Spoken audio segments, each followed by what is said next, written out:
Good afternoon, readers. It's Tilly here from Tilly Shah. And Ross from Scully Handling About the Books. And at the moment we're reading a new kind of current fiction each month and talking about it together. And the book that we read this month, well, last month now, was The Borrowed Hills by Scott Preston. So this is a debut novel by Scott Preston, who is from the Lake District or Cumbria, the region in which it is set, and he's from a family from a rural background, and this book is about rural life in that area, but not in a cuddly chocolate boxy sort of kitsch, words, tourist poems, imagination. Yes. It's like it's gritty and it's the. I feel like the word gritty in terms of talking about literature was invented for this book. Yes, absolutely. Yes. It's about... And the word visceral. Yes. Visceral, yes. It's about sheep. But it's not just about, lambs gambling through the fields happily. It's really... It's about struggling to make a living from sheep, but then when that becomes challenging, your world falling apart and what you turn to. But it's also about being really closely tied to the land and that landscape. Even though it's a hard scrabble to survive, that sort of connection between a hill farmer, the hill farming communities and those hills. And their sheep as well. And their sheep. And the main character, Steve, he comes to and from that area at various points within the book, and you really feel his sense of dislocation when he is away from that land. It's like he's not fully himself, he's pulled back, even though he can make a better living as a lorry driver elsewhere than he could ever make on a farm in the hills. So it starts. It starts with the outbreak of foot and mouth disease. So that was in around 2001, and it's a disease. For those that don't know, we assume people know what it's a disease that cattle, sheep and cows and so on, got, and it devastated sort of livestock agriculture. And crucially, I think he references it in the book, and it's worth knowing it was a disease that initially came into being because of poor care of animals in terms of feeding animals bits of dead other animals. And the characters kind of refer to the fact that this disease was brought on them by other people managing their sheep in bad ways, in ways that they wouldn't do, but then because it was so contagious it then spread through. Then it spread, and if your flock was within 3 kilometres of a flock that was affected, then they were all slaughtered as a preventative measure.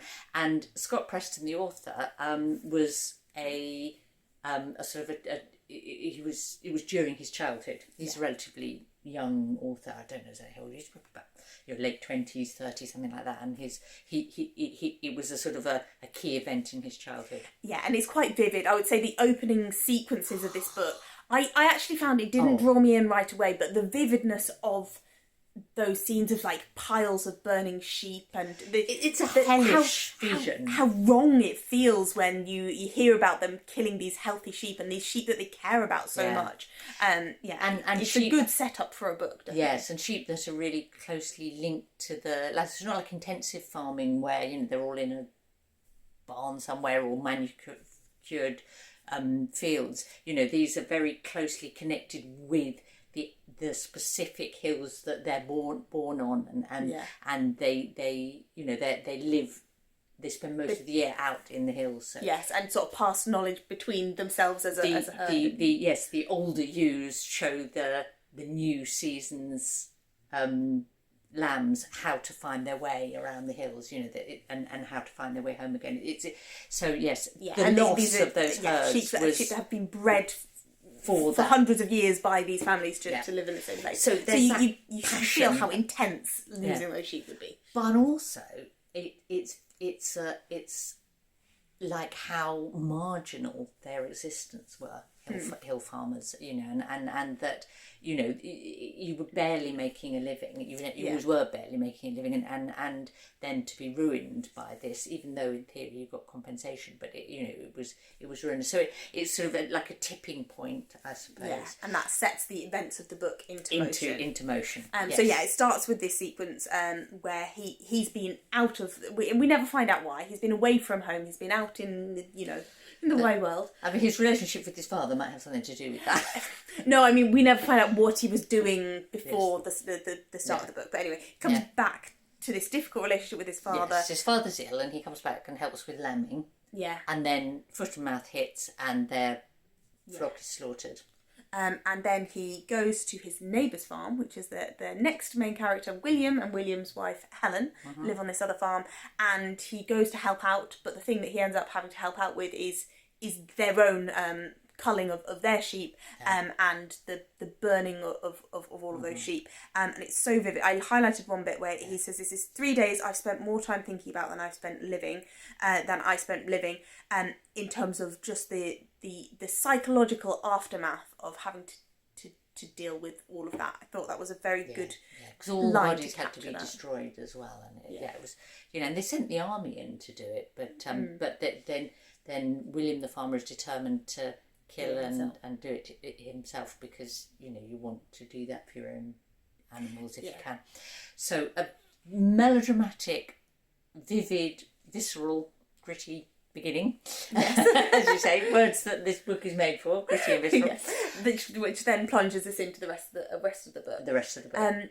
So I guess the thing that didn't grab me at first was the sort of the narrative style. It's very much written in sense of he's recounting the story at a later date, and yes, he is that much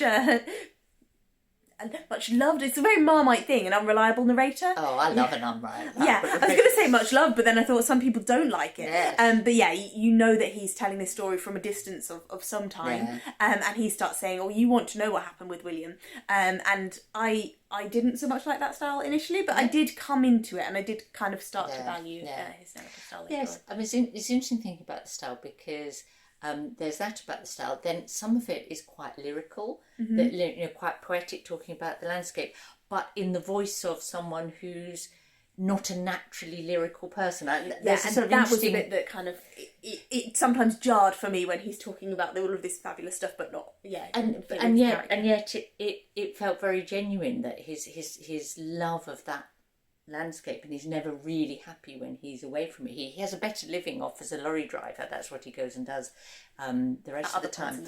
But he's so bound to the land, and then the way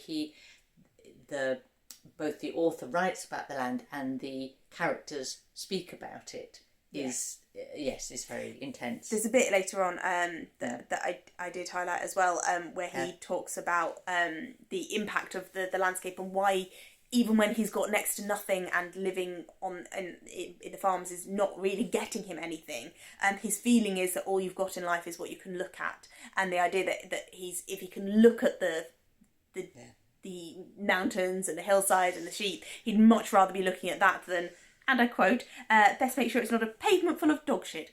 Yeah.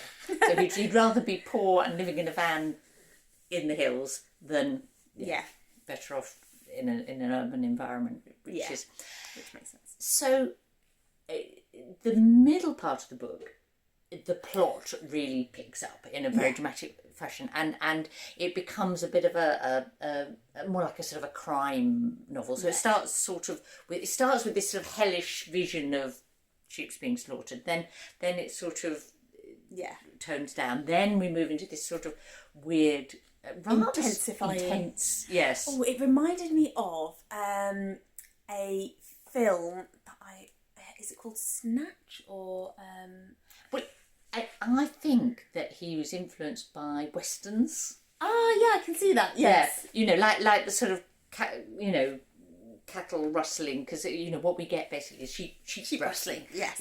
Because they've lost so much. There's a sense of, well, why shouldn't we go and take somebody else's stuff? We'll go and take sheep from some softy southerner, Yes, it's like the feeling that these people, they don't value their sheep the way that we do. And there's another strand, another theme in the book is about sort of, I guess, different uses of the countryside or different approaches to the countryside, and we said this isn't the sort of the chocolate box countryside that you might imagine, but they go into that chocolate box countryside because they're like, these people aren't real farmers, we're going to take their sheep because they don't know what they've got, like, and they go to this place, what they call an organic farm, and they're very scathing about it. Yes, and they say it's like it's a farm with no farmers because they're not like living there, they're not kind of tied to the land in the same way. So they scorn them. But meanwhile, the house that he grew up in, because his family were tenant farmers, the house that he grew up in has been turned into an Airbnb. Yeah, and that's the sort of there's that tension of the cultural change that's going on around them in the Lake District, and Helen works in a tourist shop, so you know that they are close to somewhere. She runs a tourist shop. Runs a tourist shop. So you know that they're close to selling somewhere fridge that it's magnets. somewhere that you might go and have a nice happy walking holiday. It's all lovely. This is underlying. Speaking of the tenant farmer thing, the place had 3 owners in my time, but the same tenants, us. My dad, my mum and me, then my dad and me, then my dad, and then his dad it passes away quite early in the books. I had to clear the place before the end of the month to give them time to turn it into holiday homes, and this kind of complete erasure of their way of life that came like foot and mouth, followed on by his father's death, and then suddenly they're wiped out from that setting. I think this gives, in a way, we're giving a false impression of the book, though, because it's a very violent book. It is. It's full of scenes of violence, and the crime bit. There's this sort of this chap who in fact, the character Steve mentions in passing about the idea that you might be able to kind of like steal sheep and butcher them.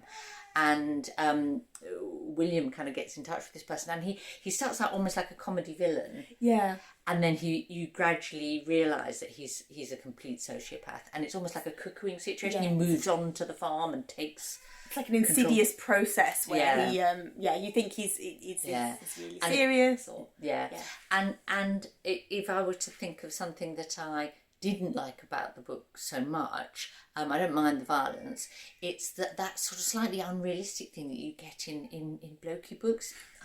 Yeah, we both felt it was a bit of a blokey book. We enjoyed it, but is that there'll be this extraordinary violence, and then you feel like, well, then they should need a couple of weeks to recover from that beating or that whatever, and they just seem to sort of just carry on. There was one occasion where they mentioned going to hospital, but not when they'd like got a broken arm or whatever.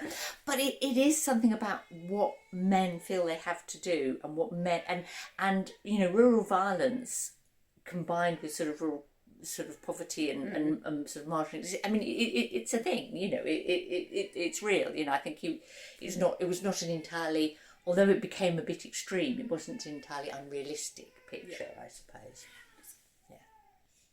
And sort of alongside this human violence, we get a lot of sheep violence. We've already said that we start with foot and mouth, and all of these sheep are culled, and they're starting to sort of rebuild their herds and so on. But so many sheep die over the course of this book. It's insane. And it's funny because you've got a farming friend that's got a saying about sheep. Yes, so a farming friend who kept sheep said, well, that's the thing with sheep. Sheep are they're either dead, thinking about dying, or they're either dead, dying, or thinking about dying. And definitely the sheep in this book do a lot of that. Yeah. Although, I guess, some people say, I can't read a book if it's got cruelty to animals in it. But I don't think there's ever really cruelty to them. I mean, it's just that they end up in all sorts of scrapes. Yes, but they sort of respect the sheep. And seem to care a lot about the sheep. Yes.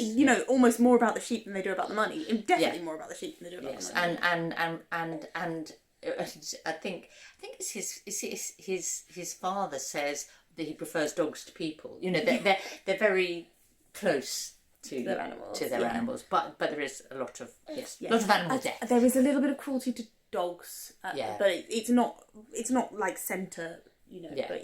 I mean, in the scale of the violence of the book. Yes, but I know it bothers some readers more than violence between human beings, as it were. what I was going to say was at the end they're talking about like alternatives to sheep farming, and they get into this very out of the blue random discussion of rewilding, which flagged up for me because I'm really interested in rewilding, and I've read a few books about rewilding recently, so it's like, oh, that's interesting. And then they're talking about rewilding, and they say, but how many sheep have to die for the landscape to be wild enough? And it's like, well, how many sheep have you killed in the last few years already? Anyway, it was just stood out for me. Yes. So one of the things that I loved about the book was the use of the sort of Cumbrian dialect. Yeah. And I do love a book that uses dialect wherever that may be from, and I never found it. It didn't stop me following the story or understanding what was going on. I liked the way he was drawing on that. Yeah, it was good for scene setting. Oh, sorry for little odd noises. Little odd noises. Little person noises. I liked the use of the dialect, and I felt like we could always understand what he was referring to. Yeah. But I, for myself, would have liked two things. Yes. Would have liked a little glossary of some of the terms, even though they were just different names for sheep at different ages and so on. Well, I did, but I just kind of out the book, doesn't it? Yeah. A lot of the time, a little glossary and a map, because I think they were working in an invented valley. Yes. Because I tried to look at a map of the valley. Is there? There is. Did you find the map? I didn't find the map. It's a disaster. Okay, well, I'm now going to go and look at the map. But be reassured, there is a map, because yes, it's a sort of an invented, and I kept reading valley. Things thinking it'd be really helpful to have a map. There's a map all along. Yes. Yeah. So yes, I suppose what we'd like to know is, have you read and enjoyed this story? I mean, it's been tremendously well reviewed. I think it's not going to be my favourite book of the year, but I think it deserves to be absolutely appreciated. I do wonder. The author that I sort of was comparing it to in my head was Benjamin Myers, who's another sort of writer from the north of England, but a generation older, and I'm sure is someone that Scott Preston will have read, but probably also it's probably in the lines of like things like Cormac McCarthy or those sorts of, which isn't the sort of thing that I generally read. But I really appreciated reading an English version of that kind of book. Yes, I would love to hear from other readers, particularly perhaps men, because I have a feeling that he's sort of a male writer writing quite a book about men. Yes, I wouldn't expect the female characters to be particularly fleshed out in this. I think there are maybe two named female characters. Yes. And one of those is a sex worker. Yes. And one of those is sort of a love interest. Yeah. Yes. I mean, she's probably the most sane she's a great character. Coherent character in the... Yeah, she's a bit of a rock. The other interesting character is the policeman. Yes. Yes. Yeah. And the dynamic between the farmers and the police officer. Yeah. When they've known him all their life, and it's this really tight claustrophobic community, but they're sort of on opposite sides of a bit of a divide. I found that a very well portrayed dynamic. Sorry, carry on. No, well, I was just going to say I like a book that takes me to a place or a culture or a mindset or an environment that is I don't know, or that I've visited as a tourist, but you get under the skin of it through reading a book, and it hit the spot for me for that, although probably it was a sort of a more Yes. I'll look differently at Lakeland Sheep now. Oh, absolutely. So I was very pleased to have read it, although it wasn't a typical Ros book. Yeah. If you know what I mean. Would you? Yeah, I'd agree. Yeah. I there was a point maybe coming up to a third of the way through where I thought, am I going to get through this? Am I, this feels a little bit tough, but then it kind of picked up and it really, the momentum really increased. And I quite enjoyed the crime stuff, surprisingly. Yeah. Yes. Although I did have these weird dreams that I was stealing sheep and living in a van. Yes. There we go. So it's a sort of it's a recommendation, but with some With caveats. With some content warnings, and you've had the flavour of what it's like, I think, from our Which is description. indeed gritty. And visceral, with a strong sense of place. And our next month's book that I'm currently reading, completely different, Bellies by Nicola Dinan. So we're talking sort of urban and young and queer and completely different. But another different world for me. Yeah. So thank you very much for watching. And take care. See you soon.